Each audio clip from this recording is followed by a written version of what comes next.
Hello friends, இன்றைக்கான ஒரு good news என்னென்னு பார்த்தீங்கன்னா, நம்ம குட் பை டக்லியில் வந்து நம்ம ஜிவி பிரகாஷ் வந்து கம்போசிங் ஸ்டார்ட் பண்ணிட்டாரு. அதுதான் அவரோட ட்விட்டர் பேஜில் வந்து பதிவு பண்ணியிருக்காரு. என்னன்னு சொல்லியிருக்காருன்னு பார்த்தீங்கன்னா, started composing for the most special project today, heart plus யூன்னு போட்டு ஃபயர் ஸ்டார்ட் நவுன்னு போட்டிருக்காரு. ஏன்னா இதுக்கு முன்னாடி நம்ம ஆதிக் ரவிச்சந்திரனும் நம்ம ஜிவி பிரகாஷும் மார்க்காண்டியில் வந்து ஒரு சம்பவம் பண்ணியிருந்தாங்க.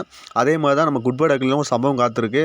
ஏற்கனவே இதுக்கு முன்னாடி பார்த்தீங்கன்னா, நம்ம டிஎஸ்பி அவர்கள் வந்து குட் பை டக்லியில் இருந்தார். அவர் வந்து ஏதோ பிரச்சனைனால வெளியே போயிட்டார். அதுக்கு பதிலாக தான் நம்ம ஜிவி பிரகாஷ் வந்திருக்காரு.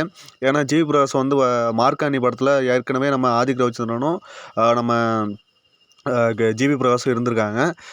அதுவே சரவடியான சம்பவம் பண்ணியிருந்தார் மார்க்காண்டி படத்தில். அதே மாதிரி தான் நம்ம குட் பை டக்லிலையும் ஒரு சம்பவம் இருக்குன்னு நினைக்கிறேன். ஏன்னா அவர் என்ன சொல்லியிருக்காருன்னு பார்த்தீங்கன்னா, ஹார்ட் பிளஸ் யூ மாமேன்னு போட்டிருக்காரு. ஏன்னா ஒரு சம்பவம் இருக்குது.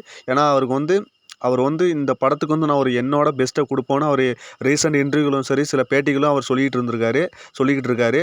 அதான் ஒரு பயங்கர ஒரு பேசும் பொருளாக போயிட்டு, அது இல்லாமல் ட்விட்டர்லேயும் ஒரு பயங்கர ஹேஷ்டாகாக போயிட்டுருக்கு. குட் பை டக்லின்னு ஒரு ஹேஷ்டாக போயிட்டுருக்கு. ஏன்னா மேக்ஸிமம் நம்ம மார்ச் ஃபஸ்ட் வீக்கு செகண்ட் வீக்கில் வந்து நம்ம குட் பை டக்லியோட சிங்கிள் பார்க்கலாம், டீசர் பார்க்க கூட வாய்ப்புகள் இருக்குது. ஏன்னா கம்போசிங் ஸ்டார்ட் பண்ணிட்டாங்க. ஏன்னா இப்போவே விடாமுயற்சி இறங்கின சம்பவமே ஒரு வைப்பே வேறு லெவலில் போயிட்டுருக்கு. இன்னைக்கு குட் பை டக்லி வந்து ஏப்ரல் 10th ஒரு சம்பவம் பண்ணும்போது, ஏன்னா நம்ம ஆதிக் ரவிச்சந்திரன் வந்து ஒரு ஃபேன் பை சம்பவமாக பண்ண போகிறாரு. அதுவே ஒரு பயங்கர ஒரு கூஸ்பம்ஸில் நம்ம அஜித் சார் வந்து இதுவரை யாரு கூடமே ஒரு ஃபேன் பாய் இணைஞ்சதில்லை. இது முதல் முறையாக நம்ம ஆதிக் ரவிச்சந்திரன் கூட இணைகிறாரு. அது வந்து பயங்கர ஒரு ஹைப்பாக போய்கிட்டு இருக்கு. ஏன்னா ஆரம்ப காலகட்டத்துலேயே அந்த போஸ்டர் பார்க்கவே பயங்கரமாக இருக்குது. நம்ம குட் பேட் அக்லி அதை பார்க்கவுடனே வேறு லெவலில் இருக்குது போஸ்டரு.